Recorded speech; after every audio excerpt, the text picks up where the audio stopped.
Hoje, quando eu fui fazer minha oração de manhã, minha oração dos Salmos, eu sempre procuro fazer na liturgia das horas, e tem um salmo que a gente que está acostumado a fazer a liturgia é a oração que a igreja fez pelos séculos, não é? Tem lá livrinho para quem quiser, eu baixei no aplicativo também, tem os livros também em casa, mas é mais difícil pegar.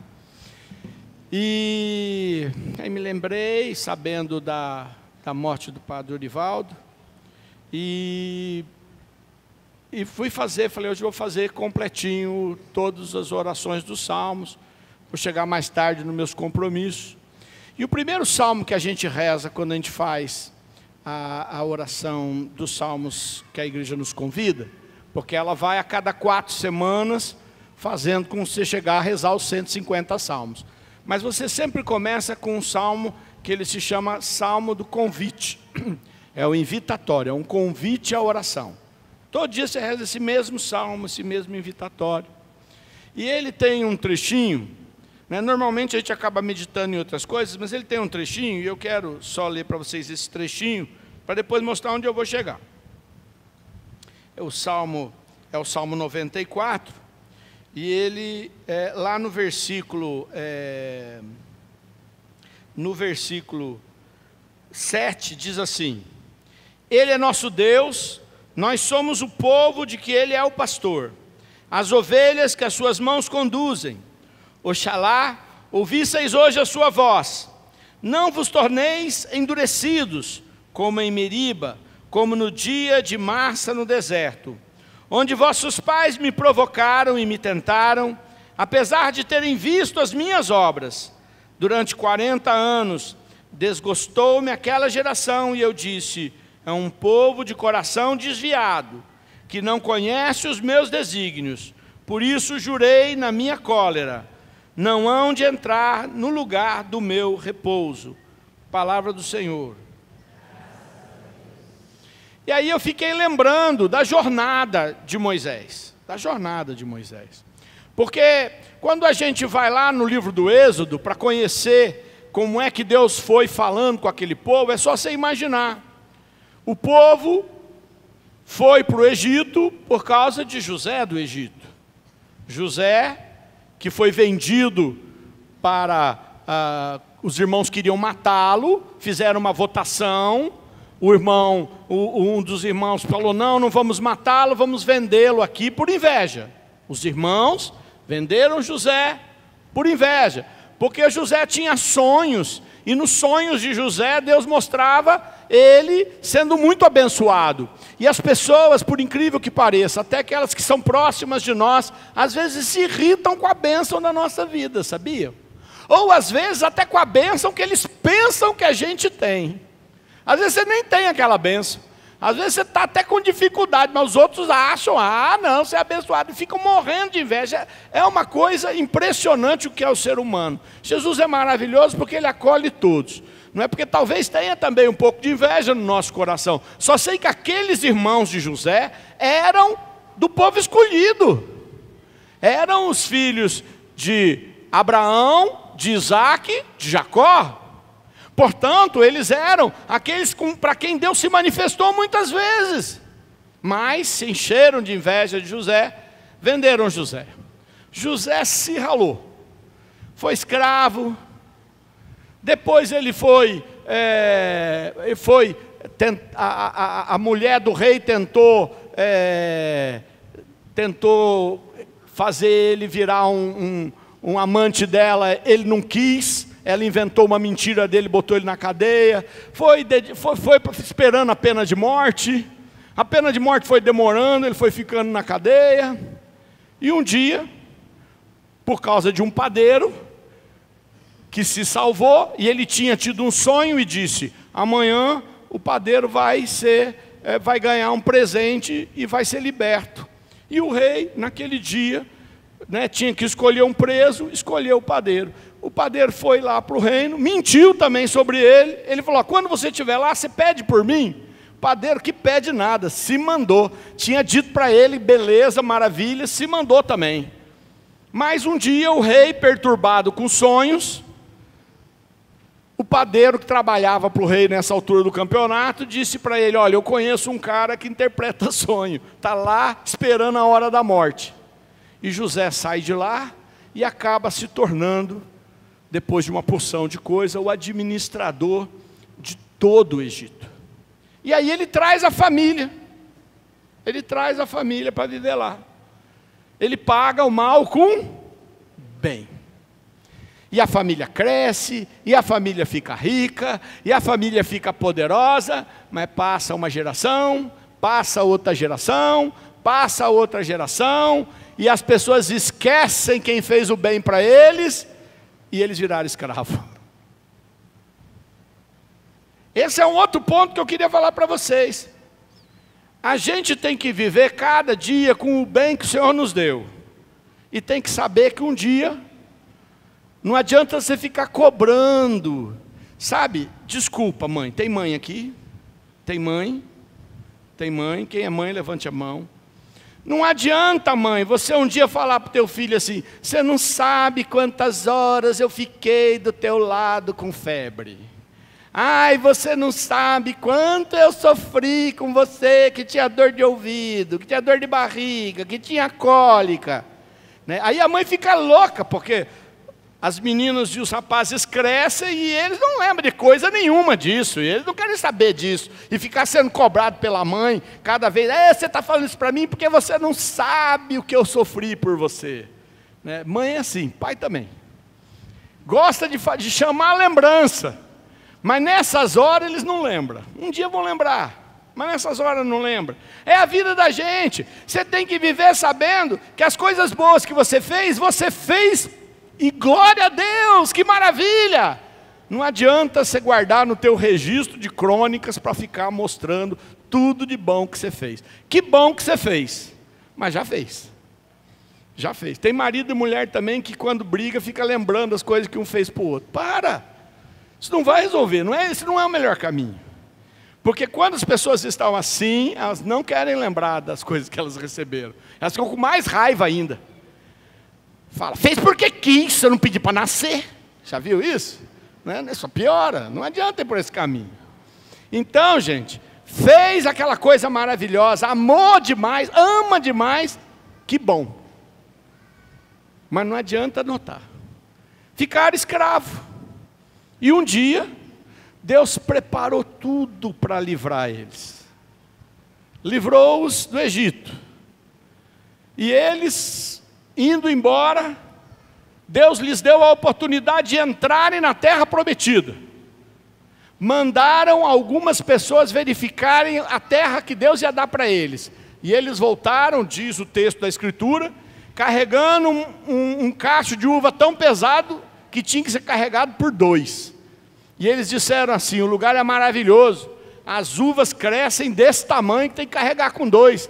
Tem mel, tem pasto para as vacas, para o rebanho, é um lugar maravilhoso, mas é cheio de gente forte, né? Nós vamos ter que expulsar os caras de lá. Ah, não, nós vamos morrer, nós somos muito fracos. Isso também acontece conosco. Deus às vezes diz, é um lugar de bênção, mas vai ter luta. A gente quer um lugar de bênção sem luta. Né? Por isso tem gente que joga na Mega Sena toda semana. Né? Quer ganhar, mas não quer lutar. Né? E eu quero dizer para vocês, gente, Deus, mesmo quando Ele promete bênção, Ele também diz para você, tem bênção, mas tem luta. Fala para o irmão de trás, tem bênção, mas tem luta.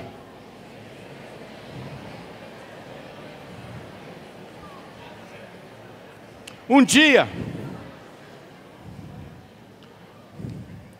uma pessoa disse assim para mim, era uma pessoa no encontro, e eu e mais alguém rezamos por essa pessoa, e Deus nos falou que aquela pessoa poderia ser era um grande pregador do Evangelho.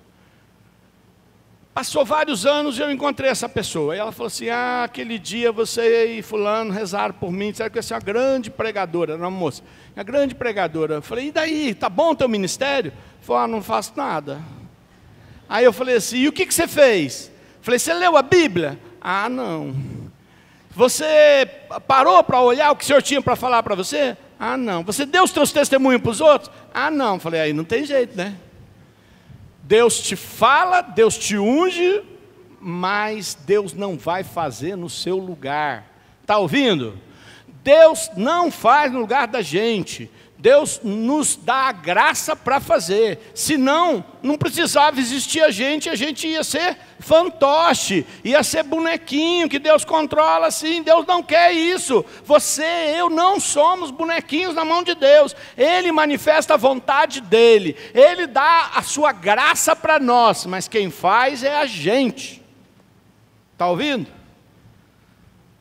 Pergunta para o irmão, está dormindo? Não, né? Se está, acorda. Tem que fazer, é você quem vai fazer. Ah, eu fiquei esperando. Não é? Aquela história que Deus diz que a pessoa começa a pedir a Deus a salvação, porque está perdido, e aí vem um helicóptero com uma corda, fala, segura, não, porque Deus vai me salvar. Vem outro barco e fala, pula aqui, e fala, não, porque Deus vai me salvar. Não, aí de repente, a hora que está caindo na cascata, fala, Senhor, você não disse que ia me salvar? Eu mandei o barco, mandei o helicóptero, mandei tudo, você não quis entrar? É mais ou menos isso, gente. Deus quer dar graça, precisamos fazer. E essa passagem demonstra um momento histórico de Israel. Eles andaram 40 anos no deserto, a sandália não se desgastou, a roupa não se corroeu com aquela situação de frio de noite, calor de dia, vento, areia, nada se perdeu. E eles reclamavam dizendo que estava ruim. A ordem natural das coisas é, ninguém consegue viver 40 anos no deserto sem ter comida. Então, de algum jeito, Deus mandou. Sem ter roupa, as roupas não se estragou. Sem ter calçado, o calçado não se desgastou. Mas eles ficavam reclamando. Por quê? Porque estavam cegos. E é interessante, eu peguei, fui lá no Deuteronômio, no capítulo 20. Não é o 33 da bênção, não, é o 20. E diz assim, ó, como não houvesse água para a assembleia, o povo se ajuntou contra Moisés e Arão.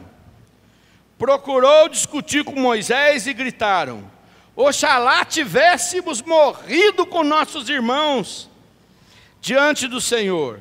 Por que você nos trouxe a este deserto para nos deixardes morrer aqui com nossos rebanhos?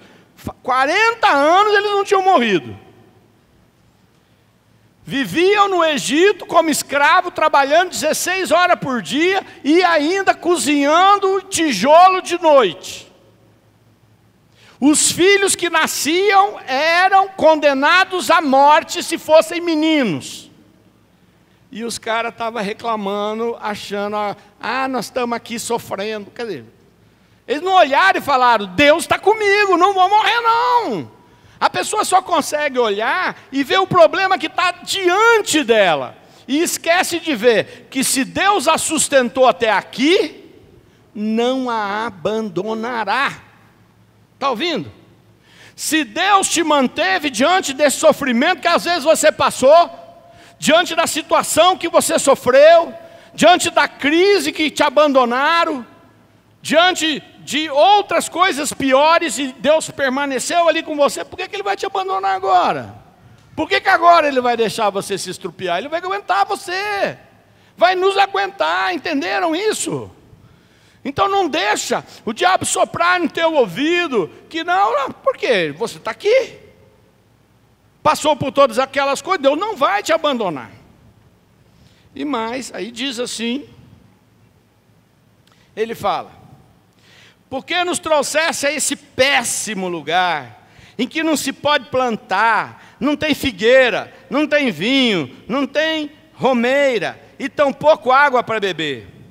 Moisés e Arão deixaram a assembleia, dirigiram-se à entrada da tenda da reunião, que era onde Deus falava com eles, prostraram-se de face em terra, e apareceu o Senhor para eles. E o Senhor disse a Moisés, toma a tua vara, convoca a assembleia, tu e teu irmão Arão, ordenareis ao rochedo diante de todos, que dê as suas águas, farás brotar a água do rochedo, e darás de beber à assembleia e aos seus rebanhos. Quer dizer que não ia ser uma fontinha não, ia ser uma imensa fonte. Tomou Moisés a vara que estava diante do Senhor, como ele lhe havia ordenado. Em seguida, tendo Moisés e Arão convocado a assembleia diante do rochedo, disse-lhe Moisés: ouvi, rebeldes, acaso faremos nós brotar água desse rochedo? Moisés levantou a mão e feriu o rochedo com a sua vara 2 vezes. As águas jorraram em abundância, de sorte que bebeu o povo e os animais. Em seguida disse o Senhor a Moisés e a Arão: porque faltastes a confiança em mim, para fazer brilhar a minha santidade aos olhos dos israelitas, não introduzireis esta assembleia na terra que lhe destino. Estas são as águas de Meriba, onde os israelitas se queixaram do Senhor e onde fez resplandecer a sua santidade. Palavra do Senhor. Não sei se vocês entenderam. O povo reclamou, reclamou, reclamou, reclamou.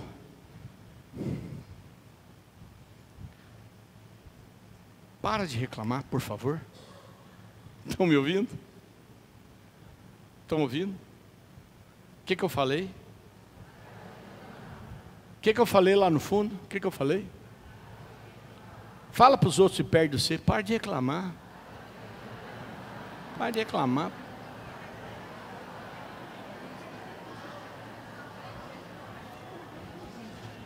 Teu marido é ruim, reclamar melhora?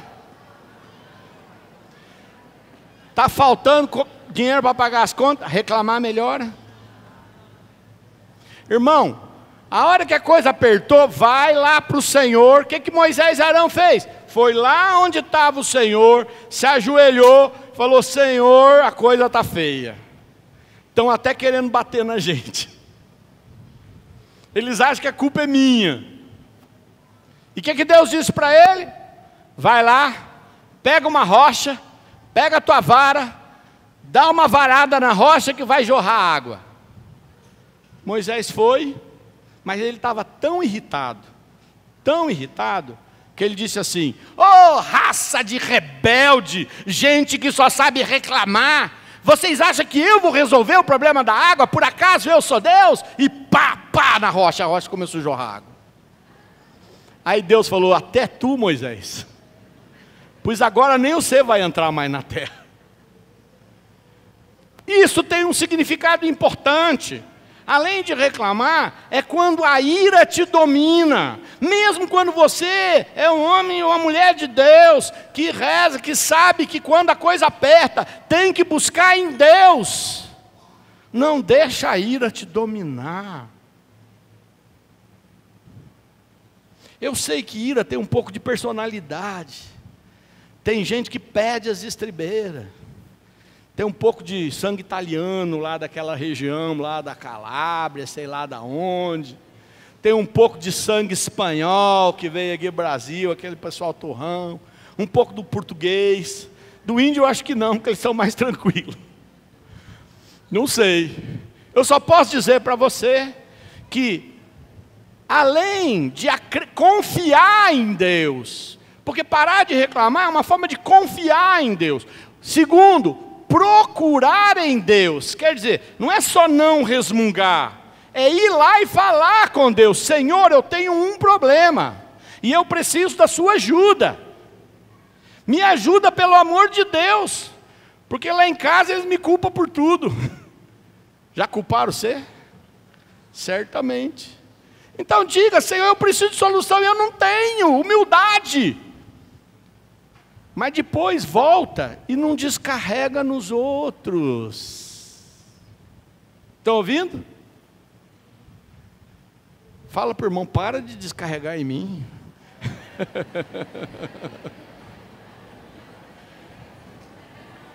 Ira. Olha que coisa bonita, para encerrar. Mesmo com ira, Deus fez jorrar água para salvar o povo. Quer dizer, a bênção veio, mas ela podia ser maior se ele tivesse se controlado. Então, primeiro, não resmunga, vê quanto Deus já te sustentou, confia, primeiro. Segundo, vai falar com Ele para pedir solução.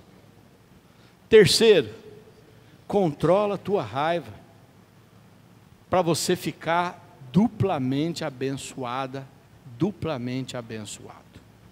Senhor, nós pedimos a tua graça, para que estas palavras fiquem em nosso coração e deem fruto.